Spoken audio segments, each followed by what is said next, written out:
Il y a la communication proprement dite, il y a mis protocole et puis organisation d'une manière générale et synthétique, comme vous voulez. Les lots, ils ont dernière rencontre ou avant-dernière rencontre, parce que dans la dernière rencontre, le vendredi 28, dans la même salle, pour voir la disposition d'Engining Kozala, hein, tout planifier techniquement. Podium et Kozala Wapi, wana tokota na spa protocole, podium et Kozala Wapi, président cellulaire Bofanda Wapi, nos invités, notamment président national ainsi que bureau nae Bofanda la Wapi. Parole et copé ça mandenge nini, répartition et temps pour ne pas être kilométrique. Et puis, organisation interne. Et Kozala ndenge nini.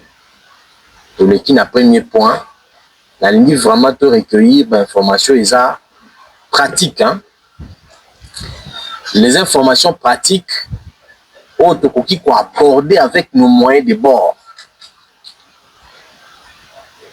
pour que l'événement wana ait réussir. Ce qui est réussir, ça veut dire que tu travailles malam. Ce qui est réussir, cela voudrait dire aussi que tu travailles malam mais bien té. Tu travailles malam mais mingi penza te po. Européen sabiso maele pour que mbalassimato ça est loko ya malonga. Mais moi je travaille pour réussir. J'espère que nous partageons le même sentiment. Travailler pour réussir est un objectif qui a son normal sur la terre. Nous dois travailler pour travailler. En fait, vivre par hasard.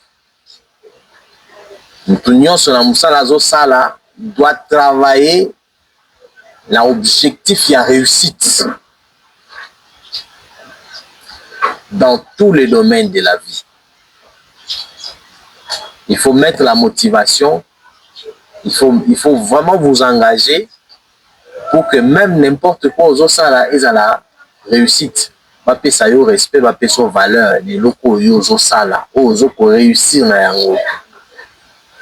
Oh, je l'ai dit ici, la meilleure manière d'ailleurs pour que nous puissions réussir dans la vie, il faut avoir la motivation de l'autre sala. Ce que ça les locaux douter tika. Ce que les locaux pour réussir, il faut que l'on là sentiment négatif. Est-ce que Bakoya, est-ce que vous avez quand tu te poses déjà des questions dès le départ, c'est vraiment un échec. Oh yomo ozoko pour prédire. Et bandi awalelo lobi kozala organisation de l'Assemblée nationale, lobi kozala organisation na kata ya parlement provincial, lobi kozala na kata commune, etc. Donc engagement aux à mukete. Je ne cesse de vous dire que ne nous voyons pas trop jeunes. Parce que pour la plupart, Tshisekedi Étienne était déjà ministre en 1960, 1961, 62. Vous voyez, ce n'est pas l'âge qui compte, c'est d'abord le degré d'engagement et la vision aux en haut. Qu'on pourra vous confier la responsabilité minée. Oh yomoko fandi yomoko mitali na miwa olobi oh ezaka kangandi na ko assumer responsabilité na bete abino moi histoire moi ya moké Joseph Kabila ayaka bokonzi na mboko azaka na 29 ans 29 ans. La plupart ici tu atteindre déjà ba âge wana. Ça dit âge yo atteindre déjà oh ils a déjà Kabila les fils azaki déjà mokonzi mboka. Ye moko na chambre afandi azomita la miroir atali moko abi na pena moko nzamboka a sauter moko na mbetu pa koya la muki na pena moko nzamboka bon nandi makena za moko nzamboka abengi mutu moko apesi injonction ta na pourquoi apesi rapport vraiment je suis chef de l'État. Donc ça dit eza âge na ye te eza responsabilité na ye wazaki nango. Donc nous pouvons faire mieux pour que tous ça là aussi hein tous là responsable na ba tâche ba kopé sa biso ba responsable na ba mission ba kopé sa biso pour la réussite collective. Na zanga raté ko sabino quand on parle de la Nogec et qu'on voit le Kunga ba mona musalo go sala soki to moni ba image na Facebook ba image na TikTok ba image na ebité na canoni mususu bozana ngo. Ça veut dire que koloba komona lukunga baomona musala na bino communication musala ya équipe mobimba protocole etc. C'est déjà une organisation oyo qu'on ne peut pas négliger. Si tu négliges ango, ça veut dire que tu s'engages. Parce qu'un engagement surtout dans la lutte politique est ça pour assumer bah échec, pour assumer bah réussite etc. Mais déjà nous sommes portés na mutu oyo à réussir déjà parce que vous voyez la politique déjà ceux qui ont arrivé la étape oyo maître Constant Mutamba commis c'est déjà une réussite. Donc c'est révélé une chose, pratiquement tous les leaders otoyebani balekana na nzela ya ba emprisonnement pour que babima en gloire. Tous un témoignage dans Mboka na biso ya ba président Chibala, ils étaient des prisonniers babini ba moko premier ministre. Quoique dans politique tout compte. Déjà c'est un acte de réussite. Maintenant c'est pendant cette période où Nde Bazo Koeba banani baninga malamu. Le vrai patriote c'est au niveau national où Bissonio Soto s'engager déjà dans la lutte pour ne pas permettre à ce que ennemi aya ko ravir Bissomboka. Parce que il y a Sarabino toujours que nous sommes la dernière génération ceux qui a télémité Mboka Okende pour toujours. Donc autant situation moko qui sera difficile être géré par un étranger pendant 400 ans. Moulba na Israël pendant 400 ans.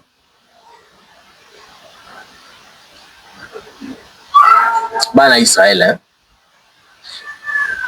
Bah ça les 400.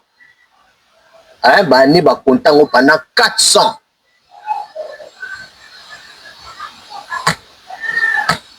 Donc nous sommes la dernière génération, il faut tout élément pour que Mboka Kende. Ça c'est au niveau national. Mais dans quatre parties, nous sommes cette génération où na ba initiative na biso na Lukunga, na engagement na biso na Lukunga, ils ont distinguer biso na ba camarades mususu na quatre parties. Et c'est là ils ont botisa jalousie, ils ont botisa bato bayaki liboso ba ko hein ba ko lukaba fina bouton. Mais ba ko fina bouton te ata ba fini yango ko fina maté parce que to ko sa musa na biso na intérêt à quoi avancer parti, na intérêt ya ko rendre visible parti et surtout pour maintenir autorité morale dans l'actualité. Na yango le 29 eza événement, je peux dire ya souka pour la 2025 tout clôturer, tout lancer message, il y a soutien, il y a accompagnement, il y a chef de l'État, il y a accompagnement, il y a autorité morale pour que tout soit place dans le cadre de la politique au sein du parti, même ailleurs. Pour les canaux, premier point, tout le bela, maïbatali communication. Qu'est-ce que l'équipe de communication en concertation avec le cordon et toute l'équipe, tous les membres de l'équipe va prévoir pour la réussite de cet événement? Il m'a prévoir la ligne de réussite. De cette même manière, il y a la réussite. Et ça a été, dans le cadre de mobilisation, pour le dans le cadre d'organisation, mobilisation, pour le mais d'abord, aspect communication avec nos moyens de bord. Tobimisa susu te besoin songolo pakala oyo kolekela biso susu mayele. Avec les moyens de bord. Ça veut dire limite à ba moyen na biso to esengi to sala ni pour que d'abord du point de vue communicationnel message et les cas du point de vue communicationnel tozala na to toucher vraiment peuple, to toucher vraiment bato ba causer la biso.